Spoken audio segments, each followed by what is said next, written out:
7:45 ಬಂದಿದ್ರು. ಯಾರಿಗೂ ಗೊತ್ತಿಲ್ಲ, ಮಾಸ್ಕ್ ಹಾಕೊಂಡು ಬಂದಿದ್ರು ಅವರು. ಅದರಿಂದ ಯಾರಿಗೂ ಐಡೆಂಟಿಫೈ ಮಾಡೋಕ್ಕೆ ಗೊತ್ತಾಗಲಿಲ್ಲ. ಒಳಗಡೆ ಬಂದಮೇಲೆ ನಮ್ಗೆ ಗೊತ್ತಾಗಿದ್ದು ಅವರು ಅಂತ.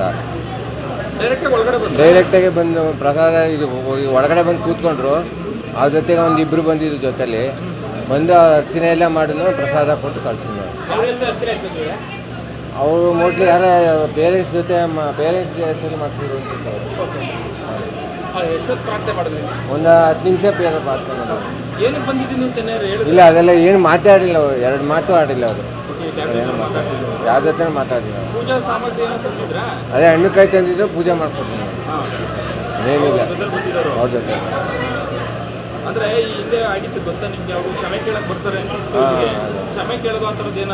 ಇಲ್ಲ ಆ ಥರ ಏನಿಲ್ಲ. ಬಂದು ಪ್ರಾರ್ಥನೆ ಮಾಡ್ತಾಯಿದ್ರು. ಒಂದು 5 ಮಿನಿಟ್ಸ್ ಕೂತಿದ್ರು. ಅದರಲ್ಲಿ ಏನೋ ಮಾಡಿರ್ಬೋದು ಅಷ್ಟೇ, ಪ್ರಾರ್ಥನೆ ಮಾಡ್ಕೊಂಡು. ಇಲ್ಲ, ನಮ್ಗೆ ಯಾವುದು ಮಾಸ್ಕ್ ತೆಗೆದ ಮೇಲೆ ಗೊತ್ತಾಗಿದ್ದು ನಮಗೆ ಅವರು ಅಂತ ಐಡೆಂಟಿಫೈ ಮಾಡಿದ್ರು. ಹೌದು, ಆಗುತ್ತೆ. ಅಲ್ಲಿ ಶಕ್ತಿ ದೇವತೆ ಪ್ರಾರ್ಥನೆ ಮಾಡಿದ್ರೆ ಯಾವುದೇ ಇದು ತಪ್ಪು ಮಾಡಿದ್ರು ಕ್ಷಮೆ ಸಿಕ್ಕೇ ಸಿಗುತ್ತೆ.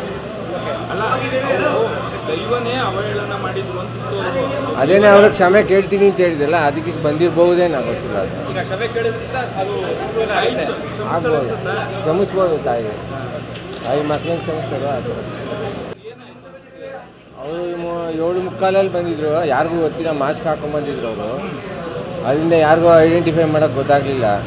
ಒಳಗಡೆ ಬಂದಮೇಲೆ ನಮ್ಗೆ ಗೊತ್ತಾಗಿದ್ದು ಅವರು ಅಂತ. ಡೈರೆಕ್ಟಾಗಿ ಬಂದು ಪ್ರಸಾದ ಇದು ಒಳಗಡೆ ಬಂದು ಕೂತ್ಕೊಂಡ್ರು. ಅವ್ರ ಜೊತೆಗೆ ಒಂದು ಇಬ್ಬರು ಬಂದಿದ್ರು ಜೊತೆಲಿ ಬಂದು ಅವ್ರ ಅರ್ಚನೆ ಎಲ್ಲ ಮಾಡಿದ್ರು, ಪ್ರಸಾದ ಕೊಟ್ಟು ಕಳ್ಸಿದ್ರು. ಅವರು ಮೋಸ್ಟ್ಲಿ ಯಾರೋ ಪೇರೆಂಟ್ಸ್ ಜೊತೆ ಹೆಸರು ಮಾಡ್ತಿದ್ರು ಅನ್ಸುತ್ತೆ ಅವರು. ಒಂದು 10 ನಿಮಿಷ ಪ್ರಾರ್ಥನೆ ಮಾಡೋದು. ಇಲ್ಲ, ಅದೆಲ್ಲ ಏನು ಮಾತಾಡಿಲ್ಲ ಅವರು. 2 ಮಾತು ಆಡಿಲ್ಲ ಅವರು. ಯಾರ ಜೊತೆ ಮಾತಾಡಿಲ್ಲ. ಅದೇ ಹಣ್ಣುಕಾಯಿ ತಂದಿದ್ರು, ಪೂಜೆ ಮಾಡ್ಕೊಡ್ತೀನಿ. ಏನಿಲ್ಲ ಅವ್ರ ಜೊತೆ.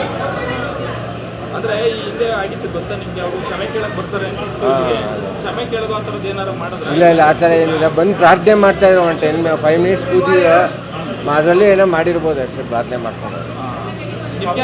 ಇಲ್ಲ, ನಮ್ಗೆ ಯಾವುದು ಮಾಸ್ಕ್ ತೆಗೆದ ಮೇಲೆ ಗೊತ್ತಾಗಿದ್ದು ನಮಗೆ ಅವರು ಅಂತ ಐಡೆಂಟಿಫೈ ಮಾಡಿದ್ರು. ಹೌದು,